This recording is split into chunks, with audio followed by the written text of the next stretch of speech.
Շարունակում ենք աշխատել ուղիղ եթերում, ինչպես եւ խոստացել եմ, հյուրն է Երվանդ Բոզոյանը։ Բարև ձեզ, Երվանդ։ Շնորհակալ եմ հրավերն ընդունելու համար։ Մենք հրատադար չենք փնտրում Իրանի խորհրդարանի խոսնակ։ Թրամփի փորձերը Հնդկաստանին ստիպելու հրաժարվել ռուսական նավթից ձախողվել են։ Եվ թերևս կարևոր լուրերից մեկը այն էր, որ հեռախոսազրույց է տեղի ունեցել Միացյալ Նահանգների նախաձեռնությամբ Թրամփի և Պուտինի միջև։ Վլադիմիր Պուտինը հեռախոսազրույց է ունեցել Թրամփի հետ, զրույցը տեղի ունեցել Ամերիկայի նախագահի նախաձեռնությամբ, առաջնորդները իրականացրել են առարկայական և օգտակար մտքերի փոխանակում Իրանում ստեղծված իրավիճակի վերաբերյալ։ Վլադիմիր Պուտինը ներկայացրել է մի շարք առաջարկներ, որոնք ուղղված են Իրանում հակամարտության հնարավորինս արագ քաղաքական դիվանագիտական կարգավորմանը։ Ռուսաստանի նախագահը դրական է գնահատել Ուկրաինայի հակամարտության կարգավորման հարցում ԱՄՆ-ի և անձամբ Թրամփի միջնորդական ջանքերը։ Զրույցը ունեցել է գործնական, բաց և կառուցողական բնույթ։ Այսպիսի հայտարարություններ ինքն էլ է հայտարարել։ Թրամփը հայտարարել է, որ Իրանի դեմ պատերազմը կարող է շուտով ավարտվել, նշելով, որ ԱՄՆ-ն իր նախնական 4-5 շաբաթ ծրագրից շատ առաջ է։ Կարծում եմ, հիշում ենք, չէ՞, սիրելի հետևորդներ, սկզբում մի քանի օրվա մասին է խոսում, հետո ինչ որ ասեցին 2 շաբաթ կձգվի, հետո 1 ամիս, այսպես հիմա արդեն 4-5 շաբաթվա մասին է խոսում, հնարավորինս պարզ է դառնում, որ A, B, G, D ծրագրերը, պլանները, որ մշակվել էին, ձախողվել էր, որ պիտի, այսպես ասած, բլիցկրիգով կարողանային վերցնել, գլխատել իշխանություններին, դա իհարկե տեղի ունեցավ եւ իրենք սպասում էին, որ պիտի շատ արագ ներքին ընդվզումներ լինի, դա տեղի չունեցավ, շատ կայուն եւ անսասան մնաց եւ Իրանի իշխանությունները մնացին եւ Իրանի ժողովուրդը եւ նաեւ իրենք հույս ունեին, որ պառակտիչ գործողություններ կլինեն կամ Իրանի ներսում եւ նաեւ միջէթնիկ ինչ որ լարվածություններ կարող են առաջանալ ադրբեջանցիների միջոցով, գիտեք, այնտեղ ազգային փոքրամասնությունների միջոցով եւ քրդական գործոնը կկարողանան շահարկել, բայց այս անգամ չստացվեց, սա երևի այստեղ կար նաեւ եւ Թուրքիայի դերակատարումը եւ Իրաքի իշխանությունների խիստ եւ կոպիտ հայտարարություններ, հիշում եք Իրանի առաջնորդի տիկինն ասել էր, մենք այս անգամ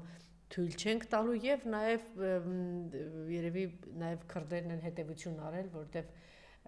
շատ հավատարիմ դաշնակիցներ են իրենց համարում Միացյալ Նահանգների, բայց տեսանք թե ինչպես 1 ամիս առաջ իրանք բարես բուն իմաստով լքեցին եւ միայնակ թողեցին քրդերին դեմարտեմ, թուրքերին դեմարտեմ քրդերին։ Այնպես որ այս իմաստով ձախողել են եւ ասում էին ամենավատ բանը, որ կարող է տեղի ունենալ ցամաքային գործողություններ են, իհարկե նկատի ունեն ցամաքային գործողություններ, որ քրդերի միջոցով կամ ազգային փոքրամասնությունների միջոցով այդտեղ էլ ձախողեցին, բայց պետք է արձանագրենք, որ շարունակում են հրթիռակոծություններ։ Երևի երրորդ կետն էլ այն էր, որ պիտի այսպես անընդմեջ հրթիռակոծեն շատ կարևորագույն օբյեկտները Իրանի եւ հասցնեն նրան, որ մաշացնելով հասցնեն նրան, որ մի օր իրենք խնդրեն Իրան, խնդրի, որ գան համաձայնության, բայց առայժմ մենք դա չենք տեսնում։ Փակված է շարունակում մնալ նեղուցը, աստղաբաշխական գների է ասել նավթի գինը, $100 մասն է խոսքը, բայց նաեւ տեսակետներ կա, որ այս զանգը պայմանավորված է նրանով, որ Թրամփի պլանները ձախողել են, թեպետ քիչ առաջ քննարկում էինք պարոն Բոզոյանի հետ, որ իրենց մի քանի եզրակացություններ են փորձագիտական եղել, որ ներկայացրել են Թրամփին, որ չմտնի այս պատերազմի մեջ, կան նաև այսպիսի, զարգացումներ կարող են լինել, բայց ինքը ընտրեց այնուամենայնիվ հրթիռակոծման եւ հարձակման ճանապարհը։ Ինչի իսկապես փակուղի է, թե ոչ, ես կխնդրեմ մի քիչ մանրամասը հեռվից գալ ներկայացնել ինչ տեղի ունեցավ, բարձր եւ միկրոֆոնին մոտ։ Տեսեք, մինչեւ պատերազմը ուրեմն Միացյալ Նահանգներում կան 18 անկախ հետազոտական եւ հետախուզական կենտրոններ, 18, այդ թվում նաեւ ՑՌ-ում, ասենք տեսեք, օրինակ եթե Հայաստանում կա ԱԱԾ եւ արտաքին հետախուզություն երկու կառույց կա, եթե Ռուսաստանում կա ԳՌՈ-ն, ՖՍԲ-ն եւ արտաքին հետախուզություն, ապա Միացյալ Նահանգներում կան 18 այդպիսի կառույցներ, որի ղեկավարում է Տուլսի Գաբերտը եւ որի մեջ մտնում է նաեւ ՑՌ-ը։ Եվ մինչև պատերազմը ընդհանրապես Միացյալ Նահանգներում հետևյալ խաղի կանոնը կա։ Այդ հետախուզական կենտրոնները զեկուցագիր են ներկայացնում երկրի ղեկավարին, թե ինչպիսի սցենարներ կարող են լինել եւ վերջում խորհուրդ են տալիս։ այս քայլը անի կամ չանի։ Եվ մինչև պատերազմը պարզվում է, որ 18 հետախուզական կենտրոնները համատեղ միաձայն եւ վճռական ձևով ներկայացել են մի զեկույց, որտեղ նշել են, որ Միացյալ Նահանգները եթե հանկարծ սկսի պատերազմ Իրանի դեմ, որևէ հեռանկար չկա Իրանում հաղթելու համար։ Ինչու՞։ Բացատրեմ, այս շատ կարևոր հանգամանք է, որովհետեւ ռազմական տեսակետից, եթե դու ուզում ես հաղթես երկրին, բացի ռմբակոծություններից, օդային ռմբակոծություններից, դու պետք է կարողանաս ցամաքային օպերացիա անես։ Ցամաքային օպերացիայի համար դու պետք է այդ երկրում ունենաս 5-րդ շարասյուն, այսինքն մարդիկ, ովքեր որ քեզ կաջակցեն դրա համար։ Եվ կոպիտ ասած, քանի որ կար տեղեկատվություն, որ Իրանում կա մեծ դժգոհություն իսլամական կարգերից, հատկապես պարսիկների մոտ կար այդ դժգոհությունը, եւ միաժամանակ իրենք ունեին ինֆորմացիա, որ ազգային փոքրամասնների մոտ, հիմնականում քրդերի, ադրբեջանցիների եւ բելուջների մոտ կար ձգտումներ սեպարատիստական, վերլուծել են այս երկու գործոնները եւ Միացյալ Նահանգները դուք նկատում եք շախի տղային էին, չէ՞, բանանում sense PR անում, բաներ, շախի, այսպես ասած, որդու, այսպես ասած, հեղինակությունը մեծ էր պարսիկների որոշ մասի մոտ։ Մինչդեռ ազգային փոքրամասնները կտրականից դեմ են եղել շահին։ Մյուս կողմից այդ ազգային փոքրամասնների, այսպես ասած, վարկանիշը կամ իրենց ձգտումը ակտիվ մասնակցել բան մեջ խիստ ուռճացված է եղել։ Այսինքն քրդերը եւ Քրդաստանի ղեկավար Բարզանին եւ Ադրբեջանի ղեկավար Ալիևը տարիներ շարունակ աշխատելով Իսրայելի հետ միասին նաեւ հրեական շրջանակների հետ Միացյալ Նահանգների համոզել են, որ եթե դուք մեզ շատ աջակցեք, մենք ունենք մեծ ազդեցություն մեր համայնքների վրա Իրանում, եւ եթե դուք մեզ երկար ժամանակ աջակցեք, մենք կժողանանք, հզորանանք, ապա ձեր X բան երբ որ դուք հարձակվեք Իրանի վրա, մենք էլ կօգտվենք ձեզ կօգնենք։ Եվ հենց այդ ծրագրի շրջանակներում էլ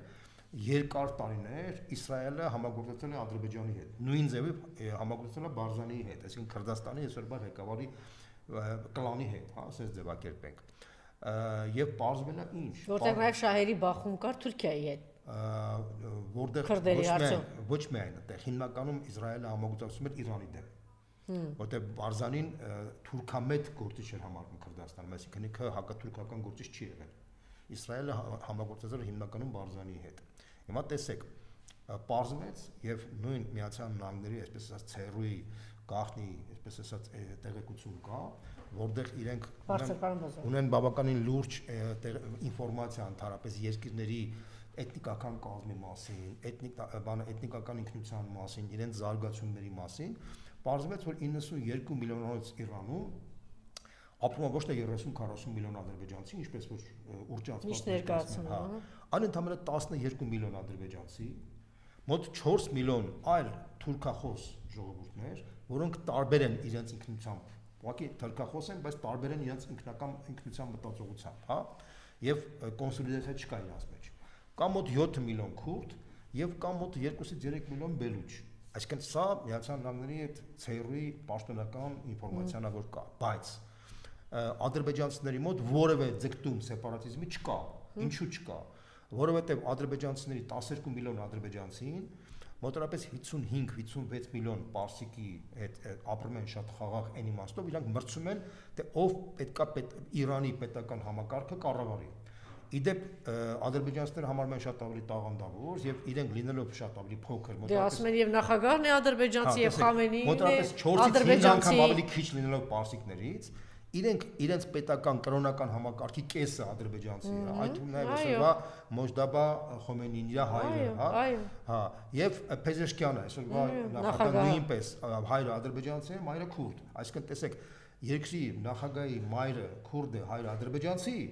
բայց պարսիկները իրեն ընտրում են։ Ինչի այդպես, որտեղ պարսիկների մոտ չկա էթնիկական ազգայնականություն։ Իրենց պետք է կայսրական մտածողություն, հա։ Եվ այդ կայսրական մտածողությունը իրենց միշտ պահել է, որ 2500 տարի իրենք կարողացան այդ պետությունը պահել։ Որտեղ ես հարցնում եմ, այնտեղից ասում եմ, ինչպես է, ասեք, չեք ասում, սա ադրբեջանցի, բայց այդպիսի բան չկա։ Մեզ մոտ ասում են իրանցի։ Այո։ Վերջ, ադրբեջանցից ես դու իրանցի։ Բայց հաշվառելով այն հանգամանքը, որ Ալիևին պետք էր որ Ղարաբաղը կլանի, Ալիևին պետք էր որ ինքը ուժեղանար, հզորանար, երկրի ինքը շահարկում էր այդ խնդիրը, խափում էր կոպիտ ասած Իսրայելին, ամերիկյան հրեական շրջանակներին, որ դուք ինձ աջակցեք, ես X պահին բան կանեմ, եւ իրանք այդ հանուն արդարության պետք է ասեմ, որ Ալիևը բավականին խորամանկ եւ խելոք քաղաքականություն է, որը կարողացել է խաբել եւ պարզվել է հիմա միայն դա պարոն Օզյան, բայց նաեւ այն կար, որ այս տարածքից պետք էր որ նաեւ բազաներ ունենան եւ իհարկե ինչ որ X պահի որ կարողանա այնտեղ ադրբեջանցիներին հանել ոտքի եւ նաեւ այստեղ բազա ունենալ։ Տեսեք, այդ ամեն ինչը կոպիտ ասած ինքը խոսք էր տվել, որ X պահին երբ որ արդեն Իսրայելն ու Միացյալ Նահանգները արդեն հարձակվեն, ապա իրենց այսպես աջակցության մասով կաջակցեն, այսպես իրենց մասով կաջակցեն։ Եվ ինչ պարզվեց։ Պարզվեց, որ իրենք ունեն զրոյական ազդեցություն Իրանի վրա, զրոյական։ Պարզվեց, որ Քրդաստանը, Իրաքի Քրդաստանը շատ չնչին ազդեցություն ունի Իրանի քրդերի վրա, ավելին Իրանի քրդերը ավելի մեծ ազդեցություն ունի Թալիբանի կլանը։ Իսկ Թալիբանի կլանը շատ մտերիմ հարաբերություններ ունեցել Քսիրի եւ իրանական իշխանության հետ ավանդաբար։ Եվ պարզվեց, որ փաստացի Իսրայելը այս երկար տարիների ընթացքում խափտված է եղել այս ամեն ինչից։ Իսրայելն էլ իր հերթին հորդորում էր եւ համոզում էր Տրամփին, որ գիտես ինչ, հարգելի Տրամփ, այո, որ մենք հիմա սկսենք պատերազմը, ցամաքային օպերացիայի արդյունքում մենք կտապալանք այդ ռեժիմը, որտեղ ժողովրդի մեծ մասը չի սիրում իրան, ազգային փոքրամասնն Ալիևն ու Բարզանը խոսք են տալի, որ ոտի կհանեն։ Եվ պարզվեց, որ այդ բանը չեղավ, եւ Տրամփին փաստորեն խափեց Նետանյահուն, իսկ Ալիևն ու Բարզանին խափել են Նետանյահուն։ Այսինքն ստացվել է այսպես խափեփայության այսպես մի հատ հսկայական շղթա է առաջ եկել, որի արդյունքում Տրամփը փաստորեն մտել է մի հատ գործողության մեջ, որտեղ, տեսեք, 2 օրվա մեջ ծախսել է 5.6 միլիարդ դոլարի զենք զինամթերք, 5.6 միլիարդի։ Հիմա տեսեք, եթե իրենք 100 օր շարունակվեր, ապա դա մոտ արապես պետք է ծախսվեր 250-ից 300 միլիարդ դոլարի զենք զինամթերք։ Միացյալ Նահանգները այդպիսի զենք զինամթերք չունի։ Միացյալ Նահանգների բյուջեն այս ամբողջ տարվա բյուջեն կազմում մոտավորապես 1 տրիլիոն ամբողջ բյուջեն։ Այսինքն փաստացի եթե դրան գումարենք, որ Միացյալ Նահանգները պետք է իրենց անվտանգությունը բազաներով ապահովի ամբողջ աշխարհում, 500 բազաներ ռազմակայանները որ կան, պլյուս ինքը որոշակի զենք ու զենքեր կա վաճառում Ուկրաինային, ապա կարելի ասել, որ ինքը այս ծավալով օպերացիային պատրաստ չի։ Դրա համար ինք իրան խոստացել էին, որ դա կտևի մաքսիմում մի քանի օր, եւ այդ մի քանի օրվա ընթացքում ինքը կլուծի այդ խնդիրը, այսինքն քրդերն ու ադրբեջանցիները կապ ստանբեն։ Դա ասեցիք, բայց ներսից էլ չէ, ընդվզում կար, նաեւ ներսից դժգոհություն կար, սոցիալական խնդիրներ կար, դա կար, նաեւ իրենց հույս էր, որ կարող է Ամերիկան 18 կառույցները եզրակացությունն արել, որ դժգոհությունը շատ մեծ կա, բայց Իրանում ներքին քաղաքական ընդդիմություն, որը համակարգը կարողանա փոխել աշխարհիկ մակարդակի, հնարավոր չի, չկա այդ համակարգը։ Եթե ազգային ինչ-որ բաներ են, տեսեք ինչ կոնսոլիդացիա է, չէ՞։ Իրանց մոտ բանը պարսիկների մոտ կա շատ մեծ վախ ցանկացած սեպարատիզմի նկատմամբ, եւ իրանց այդ դրա պատճառով իրանք վեր ազգային կառույցը օդի ու ջրի պես պահում են մինչև վերջ եւ իրանց մոտ զեկույց հետեւյալն էր, որ պետք է ոչ թե կոտրել, այլ փորձել խրախուսել բանը չափավոր լիբերալ շրջանակների Պարսկաստանի, որպեսզի իրանք կարողանան ռեֆորմացիանել իրենց համակարգը, որպեսզի իրանք հրաժարվեն միջուկային ծրագրերից, որպեսզի իրանք հրաժարվեն բալիստիկ հրթիռների բանից արտադրությունից, որպեսզի իրանք հրաժարվեն Իսրայելի հանդեպ այդ խիստ բացասական տրամադրություն։ Հիմա նշանակելով որդուն, սա պատասխան է, որ դա տեղի չի ունենում, թե հնարավոր է իրեն վերացնել։ Քանի որ Իսրայելը կացնային մտածողություն ունի իր արտաքին քաղաքականության մեջ եւ կացնային մտածողությունը ինքը տարածեց նաեւ համոզեց նաեւ Տրամփին, երկուսով մտան մի process-ի մեջ, որտեղ տեսան, որ ոչ Իսրայելը, ոչ Ադրբեջանը, ոչ Քրդաստանը որևէ զրոյական էֆեկտ կարան իրան տան, իրանք փաստորեն շատ ծանր վիճակի մեջ են հայտնվել։ Դա մի խնդիր։ Երկրորդ ավելի վտանգավոր խնդիրը ինչի մեջ է։ Ուրեմն պարզվեց, որ ծոցի արաբական երկրները, Սաուդյան Արաբիան, Բահրեյնը, Քուվեյթը, Կատարը, Էմիրատները, իրանք outsource էին արել, իրանք outsource-ի սկզբունքով իրանք անվտանգային համակարգերը հանձնել էին Միացյալ Նահանգներին։ Այսինքն դա ինչ է նշանակում։ Իրանք հսկայական գումարներ էին տալիս Միացյալ Նահանգների զենք ու զինամթերք էին գնում, բայց նաև պաշտոնապես ունեին համաձայնագրեր Միացյալ Նահանգների հետ, որ Միացյալ Նահանգները ռազմականներ են ստեղծում այդ երկրներում եւ Միացյալ Նահանգները իրենց անվտանգության հովանոցը ապահովում են։ Պարզվեց ինչ, որ Միացյալ Նահանգները որևէ անվտանգության հովանոց չունեն։ Իդեպ նա դա էլ բացատրել, իսկապես չունեն, դա մի տեսակ շատ Անժելա, ես մի հատ բան ասեմ։ Հիմա այդ արաբական աշխարհը մեղադրեց, որ ամեն ինչ տվել են այդ պաշտպանական Իսրայելին, այդքան բան վիճակում։ Հիմա տեսեք, ես մի հատ բան ասեմ, հիմա աշխարհը իր համար բացահայտել է մի շատ կարևոր բան, որ Միացյալ Նահանգները աշխարհով մեկ ֆունդամենտալ խաբեությամբ են զբաղվել, այսինքն փողը գնել են, բայց այդ բանը հովանոցները կառուցել են բացառապես իրանց ռազմականների համար։ Այսինքն իրանք պայել մենակ իրանց ռազմականների համար, իրանց զորքի համար, իրանք Չէ, բայց դա էլ չկարողացան, անգամ իրենց ռազմական բազաները չկարողացան։ Եթե կարողանային պահել, իրան զինվորներին չէին հանի այդտեղից։ Տեսեք, որոշ չափով իր ռազմականները աշխատել է, բայց քաղաքացիական ենթակառուցվածքները զրոյական աշխատանք ա եղել, այսինքն բանը հակահարթերային համակարգեր գոյություն չի ունեցել։ Այսինքն դա նշանակում է, որ արաբները տարիներ շարունակ միլիարդներ տվել ամերիկացիներին եւ ամերիկացիները իրանց կարելի ասել խաբել են։ Սենց է, պարզ եւ ինչ է դա նշանակում։ Ինչի Իրանը հարվածեց քաղաքացիական օբյեկտներին։ Շատ կարեւոր է որ մենք հասկանանք։ Իրանի գլխավոր նպատակը ցույց տալ, որ ամերիկացիները խաբեբայությամբ են զբաղվել այս երկար տարիներ։ Եվ Իրանի, այսինքն ինքը ուզում էր ցույց տալ, որ արաբական երկրները ամերիկյան անվտանգային հովանոց չունեն։ Այսինքն ուզում էր ինքը դրանով ցույց տալ, որ ամերիկացիները դες խաբել են եւ ավելին կարամ ասեմ, ամերիկյան ռազմակայանը երկրում դա ոչ միայն օգնող հանգամանք, այլ թիրախ է դառնում իր համար։ Պատերազմ բերող։ Այսինքն պատերազմ բերող է, այսինքն ինքը Իրանը նաև մեսիջ աղարկում ամբողջ աշխարհին, այդ թվում նաև մեզ, Հայաստանին, Ադրբեջանին, Վրաստանին,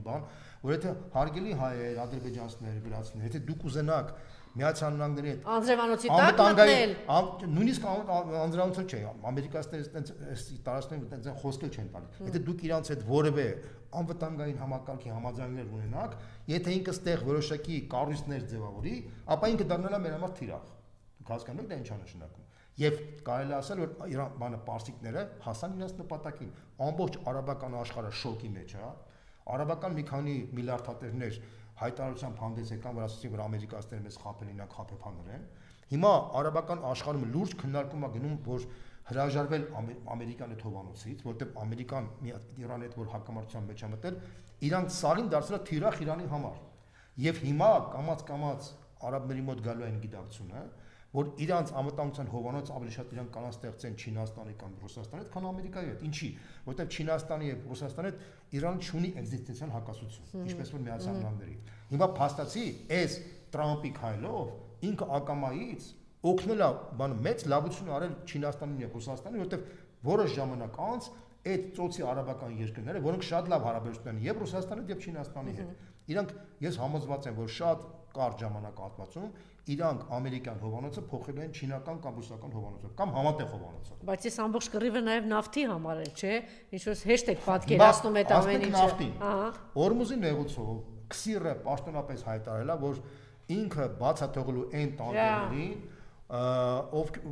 որ այն երկրների տանկերներին, որոնք բարեկամական երկրներ իրենց համար, հիմնականում Ռուսաստանի, Չինաստանի եւ այլ երկրները։ Եվրոպական այն երկրները, ովքեր որ աջակցել են Միացյալ Նահանգներին, Միացյալ Նահանգներին եւ Իսրայելին, իրանք թույլ չեն տալու։ Այսինքն հիմա տեսեք ինչ է կատարվում։ Նավթի գները թռան մինչև $120, հիմա մինչև $90 չէ, բայց եթե նավթի գները պահպանվեն մինչև սեպտեմբեր, Տրամպի հանրապետական կուսակցությունը պայթելու է կոնգրեսի ընտրությունների ժամանակ։ Հիմա այդ ամբողջ իր թիմը ասում է պարոն Տրամպ, մենք այս քաղաքական արդյունքում, որին ներքաշեց Իսրայելը մեզ, մենք բացի դու անձամբ դժվելու ես, մենք բոլորս դժվելու ենք, Ամերիկանը դժվելու եւ հանրապետական կուսակցությունը դժվելու։ Դա որ առաջ դուրս արի այդ ամեն ինչից։ Հիմա Տրամպը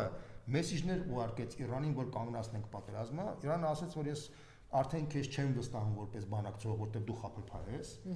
Եվ ես սպասում եմ, երբ դու ցամաքային օպերացիա սկսելու, որ ես քեզ ջարդեմ այնտեղ, որտեղ 7 ամերիկյան զինվորի սպանության հետո այնտեղ մի հատ ցնցում եղավ, իսկ Միացյալ Նահանգները, ուզում եմ հայ ընթերցողներն էլ ասեն, ի տարբերություն Ռուսաստանի, իրանք շատ նրբանկատ են իրանց մի զինվոր, 10-15 զինվորի համար, տեսեք, այս 3-4 տարվա ընթացքում ռուս-ուկրաինական պատերազմի արդյունքում մոտավորապես միայն զոհվածների քանակով, տարբեր գնահատականներով Ռուսաստանից եւ ռուսներ եւ ուկրաինացիներ զոհվել են մոտավորապես 1 միլիոնի չափ։ Երկուսը միասին ավելի են ասում անգամ 2 միլիոնի են։ Դա 2 միլիոնից ավել է բանը զինվածներ, անհայտ կորածներ եւ վիրավորները իր հետ միասին։ Ես խոսքը միայն զինված բանը զոհվածների մասն եմ ասում։ Տեսեք, ռուսների մոտ եթե մարդիկ որ զոհում են, դա բնական է։ Լավ չի, բայց դա իրանց մոտ կամոդուտ կա։ Միացյալ Նահանգները երբևիցե իրանց մոտ եթե ինչ-որ մի հատ կոնֆլիկտ լինի, որտեղ իրանց 10 բանը զինվոր, իրանք մենքովից կհանեն իրանց զորքերը։ Սա ուզում եմ նշեմ այն մարդկանց Հայաստանում, ովքեր ասում են, որ Միացյալ Նահանգները կարան մեզ համար անվտանգային հովանոց սարքեն։ Այդ մարդիկ, Անժելա, ես ասում եմ, կամ իրանք խաբեբաներ են, ուղղակի խաբեբաներ են, կամ սրիկաներ են, կամ անմեղսունակներ, ապուշներ են։ Ես ուրիշ ձևակերպում չունեմ, որտեղ Միացյալ Նահանգները ոչ մի երկրի համար անվտանգային հովանոց չի ապահովի։ Ոչ մի երկրի համար։ Ինչ վերաբերում է Եվրոպային, Եվրոպայում այդ անվտանգային հովանոցը ինքը միջուկային հովանոց է իրանց ներկայացնում։ Ինքը անվտանգային չի, ինքը գլոբալ միջուկային, որպեսզի բալանսավորի Ռուսաստանի հետ։ Ընդ որում դեռ հարց է, եթե ասենք ինչ-որ մեծ կոնֆլիկտ ունի Ռուսաստանի, ասենք օրինակ Լեհաստանի կամ չգիտեմ այլ երկրի,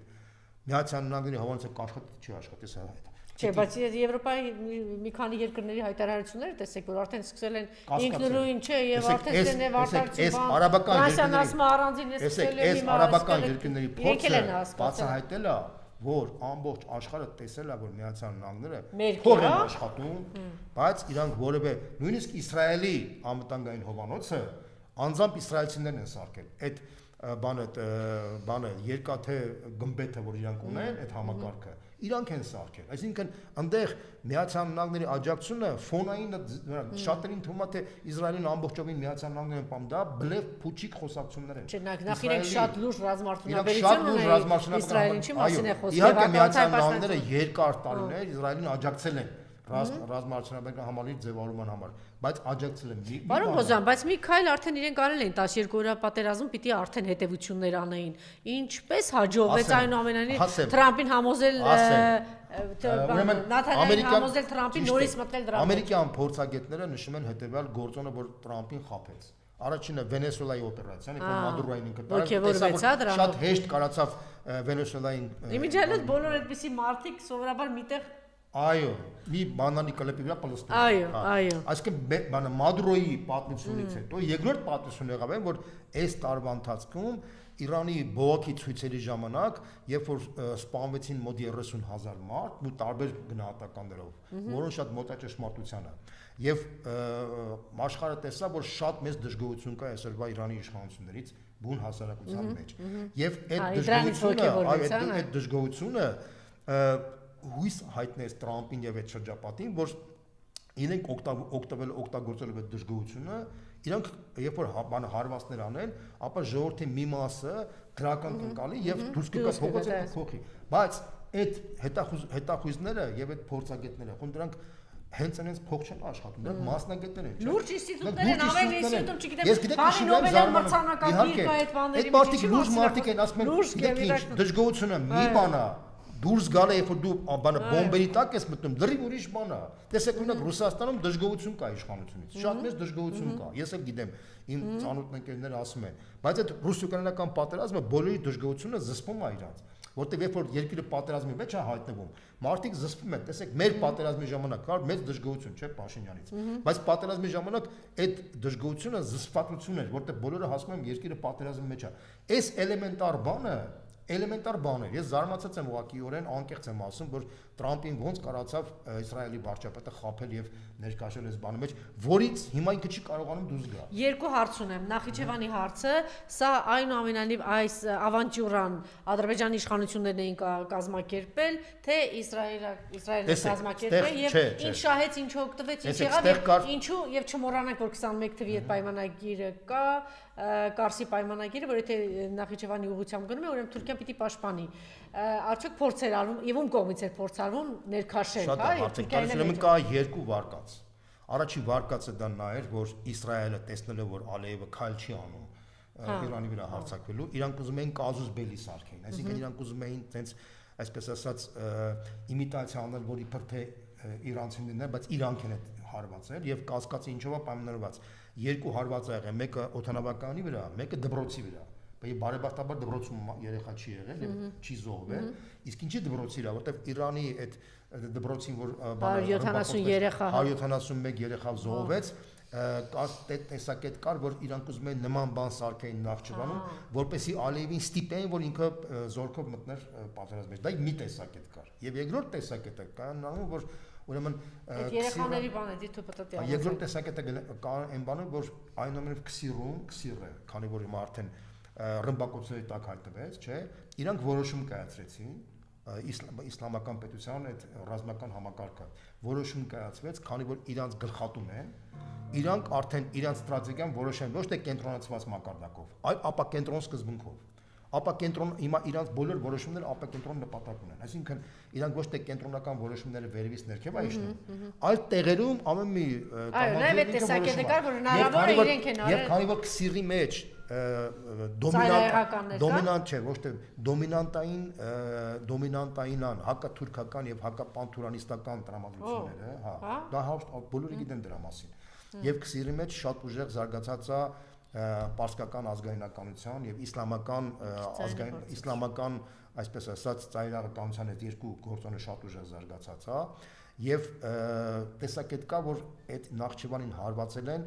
այն շրջանակները որոնք խիստ բացասական են տրամադրված Ադրբեջանի նկատմամբ իդեպ նշեմ որ ուրեմն քսիրը պաշտոնապես հայտարարությամբ հանդես եկավ զգուշացրեց Ադրբեջանին որ Ադրբեջանը պետք է դուրս բերի իր կողմից իսրայելական հետախուզական իր կենտրոնները որովհետև իրանք կարող են թիրախ դառնալ իրենց համար իհարկե այնտեղ Փեզեշկյանը հայտարարեց որ մենք երբևիցե թիրախ չենք դարձնի Ադրբեջանը որովհետև մեր համար բարեկամ երկիր է բայց բոլորը տեսնում են որ Իրանում կա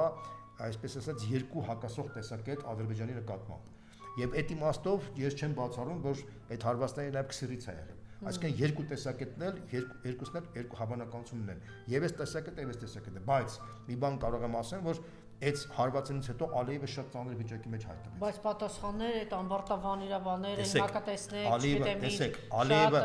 Ալիևը իմիջիալից Ալիևը Նաթանյահին եւ Թրամփին շատ նման է եւ այդպես ձեր ասած մի օր բանի Կեղևի վրա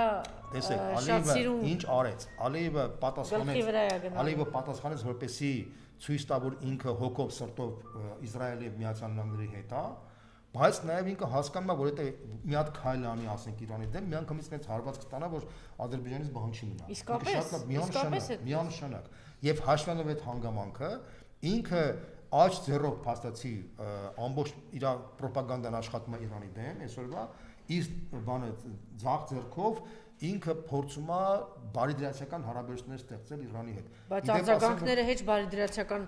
հարաբերություններ ստեղծելու մասին չէր։ Տեսեք, ես մի բան ասեմ ձեզ։ Շատ խիստ, շատ սահմանը փակեցին, հաջորդ օրը սահմանը բացեցին։ Հիմա արդեն ես ասում եմ երեկվա դրությամբ Ադրբեջանը հումանիտար օգնություն է տրամադրում Իրանին։ Այսինքն ասեմ որ դուք իմանաք դրա մասին։ Այսինքն իրանց մոտ Ալիևը ինքը մի կողմից ինքը ուզում է բավարարի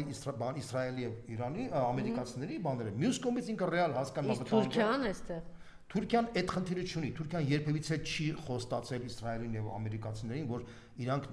բայց Թուրքիան խնդիր ունի որ դաշինք ունի Ադրբեջանի հետ եթե ինչ որ մի գործողություն ոտնձգություն Ադրբեջանի նկատմամբ Շուշիում կնքած մոռացել եք դա նշանակում է որ այսպես թե Թուրքիան պետք է բայց մի րոպե ախր մի բան ասեմ մարդիկ շփոթում են մի բան այդ պայմանագիրը նշանակում է թե եթե օրինակ մի երկիր պաշտոնապես պատերազմը հայտարարում Ադրբեջանին այդ ժամանակ Թուրքիան օգնում է բայց դա պաշտոնապես պատերազմ չի հայտարարել ստեղ հայտարարված է եղել որ քսիրը պաշտոնապես ասում է որ ես կապ չունեմ այդ բան դա այսպես ասած կոչվում է օպերացիա под чужим флагом այսինքն ուրիշ դրոշի տակ օպերացիա իրանք ասում են դա արել են իսրայելցիները որպեսզի ձեր կաշեն ձեզ պատերազմներ պաշտոնապես քսիրը ասում է ես չեմ ռմբակացել Շատ լավ, մի հարց եւս ինձ հետաքրիր է ձեր կարծիքը պարոն Նահապետյանին էլ էս հարցը ուղղեցի։ Տեսեք, մի կողմից դաշնակից երկրներ են, հա, արաբական աշխարհը, որ երկար տարիների, այսպես դուք չնայած բացատրեցիք, որ հիմա արդեն կնճռոտ հարցեր առաջ եկան, հա, Միացյալ Նահանգների հետ։ Ես կարող եմ կանխատեսել, չէ, ուրիշ բան իմաստ եմ ասում։ Տեսեք, մյուս կողմից էլ ԱՄՆ-ի դեսպանը Իսրայելում մոտավորապես հայտարարեց, որ սա խաչակրած բանը պատերազմ է եւ այդ ժողովուրդը որ պիտի Արմագեդոն լինի, որից հետո պիտի Քրիստոսի գալուստը լինի, դրանից հետո այս տարածքները Նեղուսից մինչև Եփրատ, այդ Աստծո ընտրյալ ժողովուրդը Իսրայելը պիտի բան։ Հիմա սա իհարկե մեծ բան առաջացեց արաբական աշխարհում։ Այս բալանսը ո՞նց պիտի պահի։ Միացյալ Նահանգները մի կողմից Իսրայելը, մյուս կողմից արաբական աշխարհը, այս հասկացա, տեսեք, ընդհանրապես դեսպանները ասենք երկրի դեսպանները այդ երկրում որ ինքը դեսպան է փորձում է այդ երկրի շահերով բայց այսպիսի հայտարարություն հասկանում եք, այս ինչ այսինքն այդ արաբական աշխարհում պետք է ամբողջ Միացյալ Նահանգների դեսպանը Բարակը Թուրքիայում փորձում է մաքսիմալ ներդաշնակեցնել Թուրքիայի շահերի հետ Միացյալ Նահանգների դեսպանը Իսրայելում փորձում է Իսրայելին դուրս գալ Միացյալ Նահանգների դեսպանը Սաուդյան Արաբիայում արաբներին փորձի դուրս գալ այսինքն Թարապես դեսպանները այդ դերին են կատարում։ Հիմա քանի որ Միացյալ Նահանգներում կան, այսպես ասած, կրոնական շրջանակներ, որոնք աջակցում են Իսրայելին եւ իրանք այս մետաֆիզիկական ավելին ասում են, որ այլևս իրենք նաև Թրամփի աշխատակազմում լուրջ դերակատարում ունեն,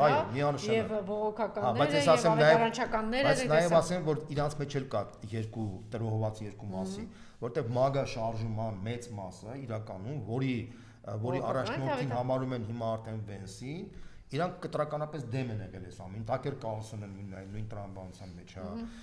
նույն բանը, ասենք մի քանի սենաբանը կոնգրեսմեններ կան, որ դուրս են եկել կոնգրեսից, բանը որպես բողոքի նշան Տրամփի։ Բայց այն ամենը սենատը վետո չդրեց եւ MAGA շարժման մեծ մասը Տրամփին համարում է դավաճան, որտեղ Տրամփը եկել էր իշխանության խաղաղության կարգախոսներով, ինքը հայտարարում էր, որ ինքը 8 պատերազմ է կանգնացրել, հիշում եք այդ պատմությունը, բայց ինքը մտավ մի հատ ավելի մեծ պատերազմի, որը մեծ վտանգներ կարաբերել։ Դե իր պատերազմի նախարարին որ տեսեք այդ խելագարին, պատսան։ Հասկանալի է, հիմա տեսեք, ինչ եմ ուզում ասեմ։ Հիմա ուզում ասեմ, որ նույնիսկ այդ կրոնական շրջանակները կիսվել են։ Մի մասը Իսրայելն է պաշտպանում, մյուս մասը, ինչպես որ նաև նույն Թաքեր Կարլսոնը, եթե դուք նկատել եք ինքը մի հատ դեզեր խորհուրդ կտամ, մեր ընթերցողները խորհուրդ կտամ Թաքեր Կարլսոնի նոր Իսրայելի վերաբերյալ YouTube-յան բանը ֆիլմը ներկայացնում, որտեղ ինքը ամբողջովին ներկայացնում է թե ինչ մեծ ազդեցություն ունի հրեական համայնքը Միացյալ Նահանգների իշխանության վրա եւ ինքը նշում է, որ փաստացի Տրամփը այդ MAGA-ն, ասենք, Ամերիկան դարձնել ավելի հզոր, ինքը փոխարենից Իսրայելը դարձնենք հզոր, այո, ես եմ ուզում դա ասել, հետո մենք այևերջին եկան դրան։ Եվ այդ իմաստով, սա մեծ դաս էր եւ օրինակ նույն հրեական շրջանակները պետք է մտահոգվեն այս վիճակով, որովհետեւ եթե այս process-ը շարունակվի, ապա Միացյալ Նահանգներում կարող է հակասեմիտական շարժում առաջանա։ Շատ վտանգավոր է, որովհետեւ դրա առաջին էլեմենտները ես տեսնում եմ, ասենք օրինակ դեմոկրատական կուսակցության շրջանակների մոտ ազդեցիկ գործիչները արդեն տենդենսներով են, նույնիսկ հանրապետական շրջանում Թաքեր Կարլսոնի մոտ սենատորներից մեկը ես մի Թաքեր Կարլսոնի մոտ հարցազրույցի էր, ասում է, եթե դու ուզում ես հետո ընտրվել մնալ եւ այլն, քո ամենակարևոր գովանը պիտի լինի հնարավորինս իրենց դուր գալ, ծառայել իրենց, բան, այսինքն այդ կլան այնքան հզոր եւ ազդեցիկ է, ասում է, որ անհնար է դրա դեմ գնալ, ել չեմ ասում, այսօր այս մարդը իր հրյա փեսային ուղարկում է որպես կարևոր բանագնացներից մեկը Տրամփը, այսինքն չի մասնի խոսքը։ Եվ տեսեք, անգամ Թաքեր Կարլսոնը որ խոսեց, վերջում մեկը էլի բերեց նրան, որ դե ավելի լավ է հրեական բանը լինի, չէ, տարածքը ոչ թե իսլամական։ Տեսեք, իհարկե արևմտյան քաղաքակրթության համար քրիստոնեական, հրեական, այսպես այդ արժեքներն ավելի համահունչ են, ավելի տրամաբանական են, քան իսլամականը, բայց մյուս կողմից բոլորն էլ հասկանում են, որ աշխարհը պետք է ինչ-որ կոմպրոմիսների գա եւ կրոնական մոլերանդությունը, լինի դա իսլամական, քրիստոնեական թե հրեական, դա խանգարում է աշխարհի զարգացման իմաստով։ Եվ այդ իմաստով այն ինչ որ հիմա կատարվեց Իրանի դեմ, դա դեստրուկտիվ քայլ էր։ Եվ այդ դեստրուկտիվ քայլը մեծ հարված է հասցնելու հանրապետական կուսակցությանը, Տրամփին եւ այդ շրջանակներին, որովհետեւ Իսրայելը դրանից ոչինչ չի շահելու, բայց ինքը արդեն դարձել է իր համար պոտենցիալ թիրախ։ Արաբական երկրները, որոնք որոշակի ինչ-որ փորձում էին լեզու գտնել այդ ծոցի երկրների մասն է խոսքը, արդեն հասկացել են, որ Իսրայելը իրանց համար վտանգավորության աղբյուր դարձավ, Իրանին գազազացրեց, չէ՞։ Իրանք հասկացան, որ ամերիկյան հովանոց գոյություն չունի։ Այդ ամերիկյան հովանոցի փուչիկ լինելը արդեն հասկացել են Ադրբեջանում, Հայաստանում եւ Վրաստանում։ Կարծում եմ, որ Հայաստանում միանշանակ ես Հայաստանում բարոբոզանեցին չեք ասում։ Հայաստանում։ Միոպե այն փոքրատիվ գեղցիներն ու բանը քաղաքենիական զանգվածը։ Նա իրանց հարցրեք, այդ արևմտամետներին մի հատ հարցրեք։ Նիկոլի այդ թափառաշրջի խմբին հարցրեք։ Դրանք արդեն դառել են փոքրամասնություն եւ ժողովրդի մեծ մասը դու իրոք չես ուզում ընդունես այդ բանը, բայց մեծ ժողովուրդ մասը շատ ավելի առողջ է մտածում եւ հասկացել է, որ այդ ամիջը սա այդ կեղծ այդ խաբեբայությունները արդեն շատ ժամանակավոր ասում են։ Հիշեք մի բան, էլի ընդհանրապես հայտնի ձևակերպում կա, որ կարելի է ամբողջ ժողովրդին խաբել կարճ ժամանակահատվածում։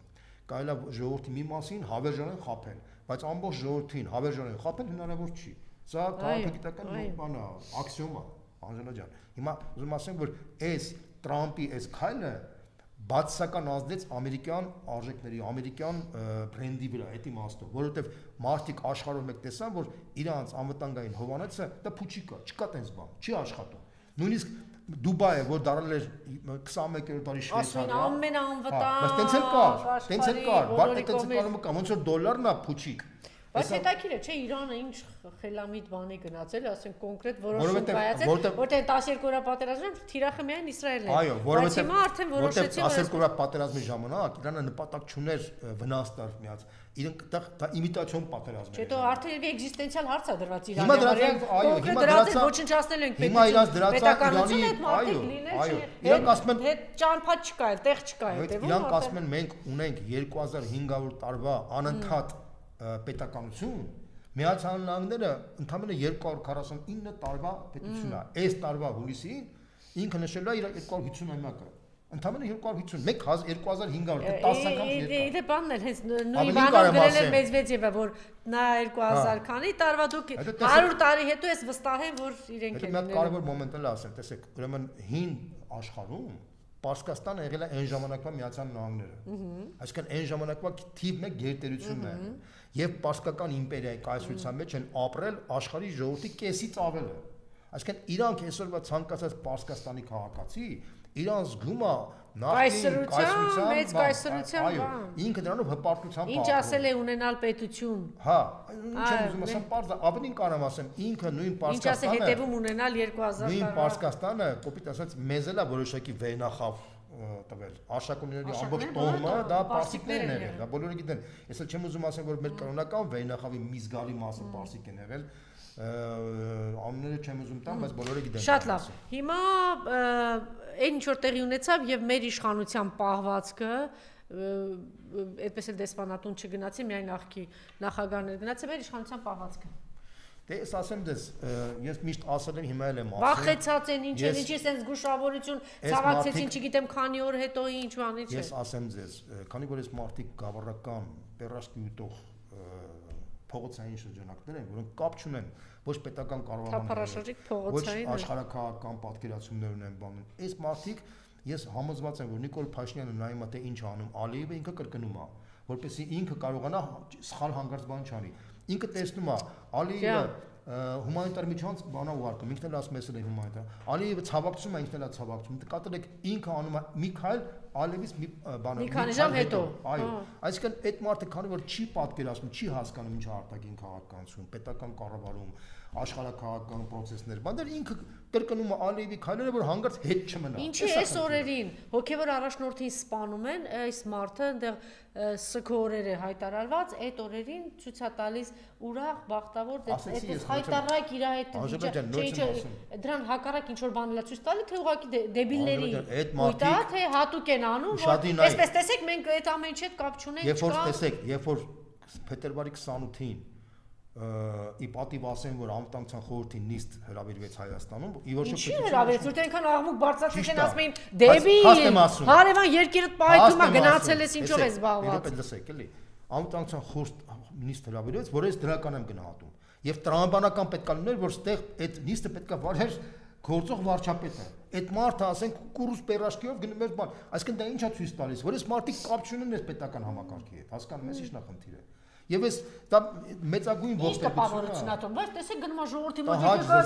դա հաճ զզվելի, ասեմ, ես մի բան ասեմ, ես ընդհանրապես չեմ կարողանում նայեմ այդ տեսարանները, որտեղ եթե այս տեսարանները նայեմ, իմ վրա բացասական ազդելու է, ես դրա աշխատում եմ չնայեմ։ Բայց հետաքրքիր բան կա, պարոն Բոզյան, տեսեք գնում է հատկապես այնտեղ տեղերում դե չգիտեմ 300 քանի դպրոցա հանձնել, 300 քանի մանկապարտեզա հանձնել, այդքան քաղաքներ հանձնել,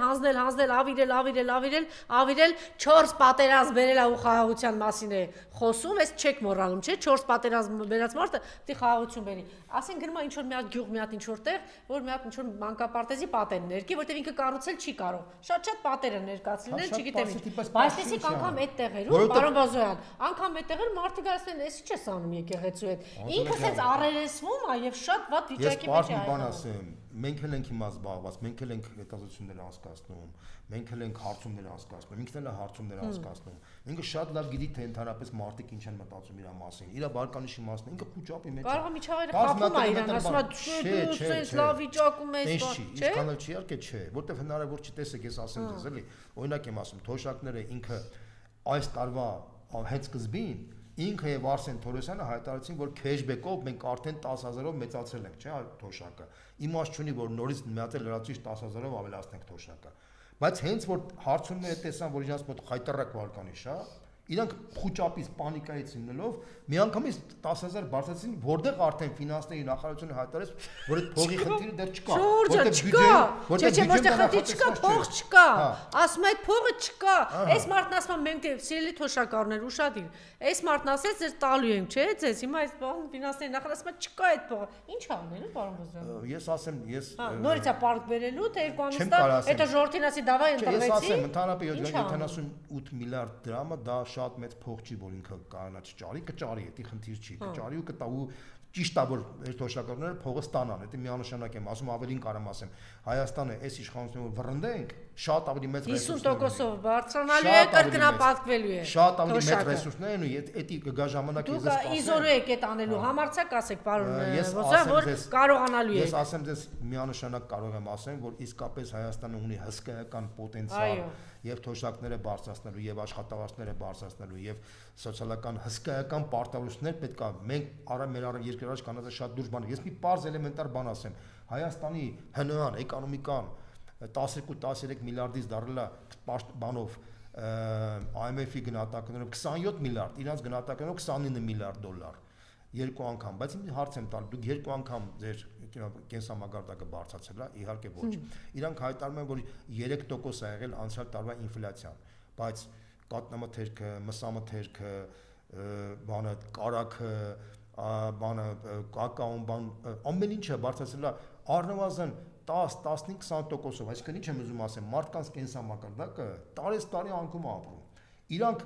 23 թվականին մինիմալ սպառողական զամբյուղը 82,000 դրամ էր, հիմա պաշտոնապես հայտարարում են 61,000 դրամ է։ Ինչ են հայտարարում 61,000, որտեվ իրանք ասում են, որ հեսա մենք քեշբեքով եւ բանով բարձրացել ենք մինչեւ 55,000 թոշակը մինիմալ, որ մոտենա 61,000, այսինքն իրանք նկարչությամբ են զբաղված, նկարում են պարզապես այս թվերը, որպեսզի իմիտացիա անեն, որ այ տեսեք թոշակառուն մինիմալ սպառողական զանգվածին արդեն շատ մոտ է։ Իրականում այս 3 տարվա ընթացքում իրական մինիմալ սպառողական զանգվածը մոտ է 100,000 դրամի, ասում ձեզ իմանաք։ Եվ այդ իմաստով 100,000 դրամից պակաս մարդը ինքը արդեն գոյատևում է, ինքը անասունից շատ չի տարբերվում իր կյանքը։ Կներեք կոպիտ եմ արտահայտվում։ Այդ մարդը ուղղակի տառապում է, որտեղ ապրում է։ Հասկանում եք, էս է իրականությունը։ Մինչդեռ մեր աշխատողների 30% ստանում են ընդամենը մինիմալ աշխատավարձ 75,000 դրամ։ Իսկ ժողովրդի 70%-ը իրականում ստանում է ոչ ավել, քան 250,000 դրամ աշխատավարձ ամսեկան։ Մինչդեռ իրանց մոտ միջին աշխատավարձը 300 քանի հազար դրամ են հայտարարել։ Բայց պարգևավճարներն էլ հետը։ Ես հələ դա չեմ հաշվում։ Ես ինքան բաներ կարամ ասեմ, որտեղ հիմա ուզում ասեմ, որ այդ 78 միլիարդ դրամը, որ ֆինանսների նախարարը դժգոհում է, ինքը դժգոհում է, որտեղ բյուջեում է փողը չկա։ Օբյեկտիվորեն պետք է դժգոհի։ Բայց եթե իրանք շատ ուզենան, իրանք sense մի հատ իրար դեմքերին նայեն իրար, այդ փողը միանգամից կհայտարարեն, sense եթե իրանք ասենք Նիկոլ Փաշինյանը Ալենսյանի դեմքին նայի, իրանք մի հատ աշկոգունքով իրար ցույց տան թե որտես կան փողը ճարին, հանգիստ կճարի։ Իմիջայլոց այդ օրը այդ խրախճանքի մեջ են ժառավից երաշխությունները դրած բան, հետո դրանից հետո այն մեկը գնում է թմբուկին է սկսում թակել, այնտեղ ամենին սպանել են, այնտեղ 173 երեխա հրթիռների տակ այդ մահվան բանը կա, այն ծերացած երիտասարդը ինչ նշանդրեկա ճոխ կա, ասեք ես դուք մի անգամ sense սպորտկացիք, ես անբարոյականության Էդի պայմանավորված է իրանց հունիսի 7-ի վախով։ Իրանք ապրում են, առավոտը զարթնում են, գիշերը քնում են, այդ Դրա համար պետք է գնանք նշանդենք, հարսանիք անենք, թմբուկ զարկենք, երկենք, կուկուռուզ ուտենք, դեբիլի նման ինչ-որ բաներ անենք։ Կա մի հատ սինդրոմ, երբ որ դու ուրախանում ես, դու քո վախը թաքցնում ես, դու ճնշում ես քո վախը եւ դու սկսում ես հեշտ ապրել։ Հասկանում ես, դա շատ հոգեբանական հասկանալի բան է։ Այսինքն մարդը որպեսզի կարողանա հեշտ ապրի, որտեղ մարդը կարող է խելագարվի, որտեղ գիտի որ հունիսի ինչ արել, որտեղ գիտենք ինչ արել, նախինքը գիտի ինչ արել, հայ Նիկոլը լավ գիտի ինչ արել այլ։ Իր վախը ինքը ճնշի, ինքը սկսում է ուրախանալ, թմբուկով վրա նվագել, պերաշկի ուտել, կուկուռուզ ուտել, ուրախանալ ինչ-որ։ Բայց մյուս կողմից ասում եմ, ես այս ժողովրդին լավ եմ ճանաչում, այսինքն գիտի, որ ոնց կարող է խափի, ոնց կարող է պտտացնի։ Մարդը գնաց պատերազմը տապալես, ծախես, դավաճանեց, սրիկը, եկավ ընտրվեց, հիմա էլի բան անում։ Ստեղ աշխատում է հետեւյալ բանաձևը, որ իր այդ տիպի մարդկանց ինքը կարար բանը բանը որոշակի ժամանակ խաբել, բայց հավերժորեն չես կարող այդ մարդկանց խաբել։ Բայց միջը մեր ժողովրդի գիտակցության ասել է, որ 4 պատերազմ բերած մարդը Արցախը շրջափակված վիճակում, այս նույն բանն էր անում, Արցախը հիշում եք շրջափակված, այն լափամանը դրել էր առաջ ու լափում էր ինքը, այնտեղ սովի մատնված, միայնակ թողեց, հետո Սյունիքի պատերազմը։ Բայց ես մի բան ասեմ, այնուամենայնիվ, ես ասում եմ հետեւյալը, որ այնուամենայնիվ մեր ժողովուրդը արթնացել է։ Մեր ժողովուրդը մարդիկ չցանկացած ժողովուրդել անկախ հայ կլինի թե վրացի կլինի թե ադրբեջանցի թե ռուս, ինքը այդ կարճ 7-8 տարվա ընթացքում ինքը արդեն սկսում է հասկանալ, որ այս մարդը խաբել է իրան։ Այ մի հատ ուրիշ ինձ հետաքրիր է ձեր կարծիքը։ Տեսեք, պարոն Ոսյան, դուք մի անգամ պորտկացիք, ասեցիք սրանք ոչ հայր ունեն, մայր ունեն, ծնո։ Պարզ է, այս չգիտեմ որտեղ են մեծացել էլի էս։ ՔՊ-ի տեսակ էս, մի ավտոբուս էս թափառաշրջիկ էս, կույտը որտեղ է մեծացել, ինչ միջավայրում, ինչ ընտանիքում։ Երբ որ Արցախը այդ ողբերգության մեջ էր եւ շարունակում է մնալ, քանի դեռ մեր ռազմաքաղաքական էլիտան շարունակում է այդ տականքներ, որ տենց հրճվում ես, տականք ողորմելի, շարունակում են բանտված մնալ Բաքվի բանտերում, դու չգիտեմ ինչ խղճով, ինչ սրտով ես տենց բանի մեջ ընկած, հրճվում ես, չգիտեմ ինչեր ես անում։ Երբ որ Արցախի ժողովուրդը այդ վիճակում էր, բանը որ չի կարա, չէ, նորմալ մարդը գոնե կարեկցանքի մի բան, չէ, պարոն Բոզյան։ Անժելա ջան, իրանց մոտ սովի մեջ դու գոնե մի փոքր այնտեղ 30,000 երեխա սովի մատնված, դու սենց կարեկցանք չունես։ Հիմա տեսեք, այս բանը եղավ Իրանում, չէ, գոնե մի կարեկցանք, չէ, կարեկցանքի, բայց իրանք արդեն դարձել են մեքենա, հասկանում ես ինչա։ Սիրտ չկա, խիղճ չկա, հոգի չկա։ Գոյություն չի իրանց մոտ։ Իրանք արդեն մարդկային այդ զգացմունքներից դուրս են եկել արդեն։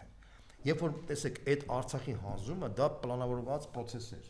Պլանավորված process, որը կոորդինացված էր դրսի հայտնի կոնկրետ շրջանակների հետ, որպեսզի ռուսական զորքերից դուրս հանեին, որպեսզի կարողանային պլազդարմ սարքեին, ինչ որ ես ասեցի քեզ։ Այսինքն իրանք սպասում են XN օրվանա, որ ասենք Իրանի վրա հարձակման արդյունքում sense բաներ, բայց հիմա պարզվեց Ալիևը այդ մարդկանց խաբել է։ Բայց արդյունքում ստացվեց, որ Արցախի կորուստը, բանը ամեն ինչը Ալիևի կողմից շատ պլանավորված խաբեություն եղել են դրսի շրջանակների համար, իրանք էլ հիմա կուրես մանրաշ նստած հասարակացած են թե ինչ պետք է անեն։ Էս է եղել խնդիրը։ Եվ այդ իմաստով Նիկոլ Փաշինյանի այս քայլերը շատ տրամաբանված էր։ Ես մի հատ օրինակ բերեմ, որ դու պատկերացնես։ Ուրեմն իրանց ղեկավարը Արցախում, չէ, Արայիկ Հարությունյանը, չէ, ինքը հրաժարական տվեց Արցախի հայաթափումից ընդամենը 2 շաբաթ առաջ։ Ինչու՞։ Որտեվ իրանք քանի որ գիտեին, որ դա լինելու է տենց։ Ասեցի դուրս արի, հա։ Որ պատմությունը արձանագրել ոչ թե իրանց մարդու վրա, այլ հակառակ ուրիշ մարդու վրա, որպեսզի իրանք գոնե պատմականորեն գրանցեին, որ Արցախի հայաթափում եղել է ոչ թե իրանց։ Չկա տենց բան։ Ավելին կարող ասեմ։ Ճակատին գտած մենը արածա Նիկոլ, չկա այդ։ Նույնիսկ տեսեք, ուրեմն տեսեք 2023 թվականի սեպտեմբերի 17-ին անցկացվում էր Երևանի ավագան ընտրություններ, իրանք խնդրել էին Ալիևի վարչակազմին, որ հայաթափումը բանը հետաձգվեր մի քանի օր, որպեսզի մինչև սեպտեմբերի 17-ը չլիներ։ Եվ եղավ սեպտեմբերի 19-ից հետո ընդամենը 2 օր անց։ Այսինքն ինչ եմ ուզում ասել։ Դե դուք հիմա պատկերացնում եք Նիկոլ ինչ է խնդրել Ալիևին, ասում է մի հատ հանգիստ մի հարցակվի մնա, մի հատ էս բանին տեսնեմ ընտրությունը անցնե, որը մի անգամից ուզում ես Երևանը ռմբակոծի, ուզում ես բանը ինչ ուզում, չէ՞ բայց ես նույն տրամաբանությունն է, չէ՞ ժողովրդի խելքի գա հասկանա, որ եթե մնացա ինչա սպառնում մեզ։ Հասկացել է։ Չեմ կարծում, միջև վերջ հասկացել է։ Մենք մեծ աշխատանք ունենք։ Պարոն Բոզյան, այս 4 ամսվա ընթացքում ես մի բան ասեմ, 3 ամսվա ընթացքում մենք լուրջ աշխատանք անում ենք, այն մարդիկ չեն անում իրաց ասա, բայց մենք այդ աշխատանքը անում ենք եւ այդ մենք արձանագրում ենք այդ աշխատանքի արդյունքում, որ մեր ժողովրդի ճնշող մեծամասնությունը դա հասկացել է։ Ասելա որդի սպասի, ասելա հետո արդեն ներկայացնեմ։ Հերթով մի հատ ներկայացեք, մի հատ որդիս կգա, հետո կհարցակվես վանի վրա, Արայիկը կընտրվի, հետո կհարցակվես այս ընտրությունները կվերջանա, կհարցակվես Սյունիքի վրա, կփրթես, այս կանես, այս ընտրությունը կվերջանա, կհայաթափես Արցախը, այս ընտրությունն էլ հիմա սա էլ կվերջանա, ուշադիր լսեք, հետո չասեք մեզ ոչ մեկ չի զգուշացրել, որ այն որ ձեր կոտրված ձեռքով գնալու եք այս դավաճան տականքներին ձայն տակ։ Ես այդ մարդկանց եմ ասում։ Ախր մի բան ասեմ, դու այդ մարդկանց այդ մարդիկ շատ բանը շատ մեծ փոքրամասնություն են կազմում։ Ես հենց իրանց եմ ասում։ Դե իրանց բայց ինչի՞ ես դու այդ մեծամասնությունը թողած մենակ դուք եք ասում որ այդ փոքրամասնությունն է մնացել։ Որտեվ ախր դու հիմա Ինչքան մարդ գնաց բանում ձայն տվեց։ Վաղար շաբաթում ինչքան մարդ ձայն տվեց։ Փոքրամասնություններ։ Գնացին ձայն տվեցին, չէ՞։ Մի հատ կներես չեմ ուզում հիմա թեմայի մասին խոսեմ։ Չեմ ուզում այդ թեմայի մասին խոսել։ Հիմա նոր։ Ինչու՞։ Հա, սրիկա, հոր գնա ամեն օր թքի քո հոր ինչ էր դրա ազգանունը, Արգիշտի սրիկա, հայ ես բա դու, հերոսի որդի է իր արևին։ Ամեն օր գնա կանգնի օրը շիրիմի առաջ գերեզմանոցում մի հատ թեքի ասա անում եմ, վերջին բանը անում եմ, այդ դրոշակն էլ Արցախի հանձնել եմ, գնացել եմ դավաճանների հետ թիմ կազմած, վաղ շաբաթում էլ հաղթել եմ, թուրքի դռներն էլ բացել եմ։ Այս սրիկաներ, այս սրան չգնացին ձայն, քանի հազար մարդ ձայն տվեց։ Վաղ շաբաթում ինչքան ձայն ստացել։ Աջելա ջան, մի բան ասեմ։ Այս միացիցիներ ո՞նց եք այս մարդուն դուք ձայն տվել։ Վանաձորում ընդդիմությունը հաղթել է, Գյումրիում ընդդիմությունը հաղթել է։ Բայց ձայն տվող ունեցել է, մարդուն ձայն բանում այդ բոլոր տեղերում ընդդիմությունը մենակ մի հատ վաղ շաբաթ տեսնում։ Ասեք ինչքան մարդ է ձայն տվել այս սրան։ Սրան քան ինչքան մարդ է տվել։ Եթե անգամ 10000 մարդ է ձայն տվել։ Չգիտեմ։ Հետաքրքիր է Ռուսաստանը պատրաստ է, չէ, ես այն հարցի ինչի համար տվեցի, որ կարեկցանք չկա, պարոն Բոզոյան, էսա ինչ որ տեղի ունեցավ Իրանում, օրինակ պարոն Նահապետյանն ասում էր Իրանի ժողովուրդը սա չի մոռանա, որ այն ժամանակ, երբ որ ինքը ողբերգության սքի մեջ էր, ինքը թմբուկ էր նվագում եւ անգամ չգնաց բանի, չգիտեմ, հա, այդ շատ կարեւոր է։ Էսեք ես նրանց ձևակերպեմ, էլի, Իրանում շատ լավ տարանջատում են հայ ժողովրդին, այսօր Հայաստանի իշխանությունից։ Դա միանշանակ կարող եմ ասեմ, որովհետեւ իրանց մոտ ավելի խիստ նախատրամադրվածություն կա կոնկրետ Ադրբեջանի դեմ, որովհետև իրանք զգուշացնում են Ադրբեջանին, բայց Հայաստանին չեն զգուշացնում նման բաներ։ Այլ խնդիրը, որ իրանց մոտ մի քիչ գրգռվածություն եղավ այն ժամանակ, որ այդտեղ ցույցեր եղան Իրանի դեսպանատան մոտ, բայց Հայաստանում փառք Աստծո իհարկե այդ տիպի կառույցներ, որ Ադրբեջանում կա հետախուզական կառույցներ, որ պետք է սպասարկի Իսրայելի շահերը, նման բան Հայաստանում չկա։ Եվ այդ իմաստով Իրանում ավելի շուտ տրամադրված են Ադրբեջանի դեմ, քան Հայաստանի դեմ։ Հայաստանին այնուամենայնիվ համարում են բարեկամ երկիր։ Անկախ նրանից թե հետաքրքիր է Ռուսաստանի Դաշնությունը պատրաստ է եւ ուրախ կլինի աջակցել Մերձավոր Արևելքում լարվածության նվազեցմանը։ Դմիտրի Պեսկով։ Ես իմ բան ասեմ, հիմա դա Տրամփն է խնդրում, բայց հիշեք իմ կանխատեսումը, որոշակի ժամանակ հետո արաբական ծոցի երկրները վերանայելու են իրանց համաձայնագրերի Միացյալ Նահանգների հետ եւ փորձել են իրանց անվտանգային հովանոցը կազմակերպել Իրանի, Ռուսաստանի եւ Չինաստանի։ Բայց մենք Սիրիայի օրինակն էլ ունենք, է՞։ Ասեմ ինչու։ Սիրիայի օրինակը չմոռանանք։ Ասեմ ինչու, տեսեք։ Արաբական Էմիրատները դարձել են 21-րդ դարի Շվեյցարիա։ Դուք գիտեք, որ Շվեյցարիան արդեն վաղուց Շվեյցարիա չի։ Ինքը արդեն դարձել է շարքային եվրոպական պետություն։ Իրական Շվեյցարիան դարձել էր Էմիրատները։ Հիմա Էմիրատների Շվեյցարիայի այդ իմիջը քանդվել է։ Զուտ այս պատերազմի պատճառով։ Այսինքն այս պատերազմը տիեզերական վնաս է տվել Էմիրատներին։ Եվ Էմիրատները գիտի, որ այլևս Իրանի եւ Միացյալ Նահանգների մեջ կա էկզիստենցիալ ատելություն։ Ինքը հասկանում է, որ այս ատելության պայմաններում ինքը զոհ է դառնում։ Իրան պետք է, որ ինքը այդ երկու արանքի մեջ մտնի։ Իհարկե ոչ, հասկանում եք։ Դրա համար ինքը տրամաբանական կլինի, որ վաղը մյուս օրը այդ հովանոցը փոխի կամ ռուսների կամ չինացների հետ, ավելի շուտ իրավի չինացների հետ, որովհետև Չինաստանից իրանք ավելի շատ կախվածություն ունեն, Չինաստանը ավելի հզոր երկիր է, Չինաստանը ավելի մեծ ներդրումներ կարող դնի, եւ Չինաստանը կարող է այդ անվտանգային այլ խնդիրը, որ Չինաստանը դեռ զգուշանում է անվտանգային գործոններով ակտիվ աշխատել, կարող է պատահի, որ BRICS-ի, այսպես ասած, համատեղ ինչ-որ process գնա այդ ուղղությամբ։ Տրամաբանականը դա է լինելու, որովհետև իրանք տեսան, որ ամերիկյան հովանոց հասկացողություն չկա, ավելին ամերիկյան ռազմականները թիրախ են դարձել։ Ինքը թիրախ է, ցանկացած երկրի, որ հիմա ամերիկյան ռազմական ունենա Իրանի մոտ, ինքը դառնալ Իրանի մոտ թիրախ։ Իսկ Թրիպի ճակատագիրը այս ամեն ինչը նկատի ունենալով, պարոն Բոզոյան։ Տեսեք, ես սենց ձևակերպեմ Թրիպը նայած ով սենց ձևակերպ մենք օրինակ մենք քաղաքական թիմը մենք պնդում ենք որ հունիսի 7-ից հետո որ այս իշխանությունը մենք վռնդելու ենք Թրիպում մենք երաշխավորված մեր ժողովրդին խոսք ենք տալի որ որևէ ռազմական եւ անվտանգային կոմպոնենտ չի լինելու դնելու է բացառապես տնտեսական կոմունիկացիոն գործոն որևէ այդպես բան չլինի որպեսզի թիրախ չդառնա Իրանի համար մենք թույլ չենք տա որ այդ խնդիրը օգտագործվի որևէ ձևով Իրանի դեմ, որտեղ Իրանը մեր համար բարեկամ երկիր է անկախ ամեն ինչից։ Այլ խնդիրը որ մենք նաև կողմ ենք, որ մենք Միացյալ Նահանգների հետ բարեկամությունը զարգացնել, բայց դա պետքա չհակասի մեր հարաբերություններին Ռուսաստանի հետ եւ Իրանի հետ։ Եվ շատ կարևոր խնդիր է եւ մենք ունենք նման ծրագրեր, ինչպես կարողանանք համատեղել այդ ամեն ինչը եւ ուզում ենք Հայաստանը դարձնենք երաշխավորված խաղաղության բան, այդ տարածք, որտեղ երաշխավորված խաղաղության պայմաններում հնարավոր կլինի տնտեսական լուրջ թռիչքային զարգացում։ Իսկ եթե թուրքերը մնան իշխանության, չի կարող, ես դες սցենար չեմ քննարկում։ Շատ լավ։ Շատ հետաքրքիր ուզում եմ անպայման սա ընթերցել։ Իրանի արտգործնախարար պաշտոնական ներկայացուցիչը բաղային խստորեն քննադատել է Եվրահանձնաժողովի նախագահ Ուրսուլա ֆոն դեր Լայնի այն հայտարարությունը, թե Իրանի ժողովուրդը արժանի ազատության, արժանապատվության եւ սեփական ապագայի ինքնուրույն որոշման իրավունքի, չգիտեմ, այս տականքները դատապարտել են այդ 170-ի երեխայի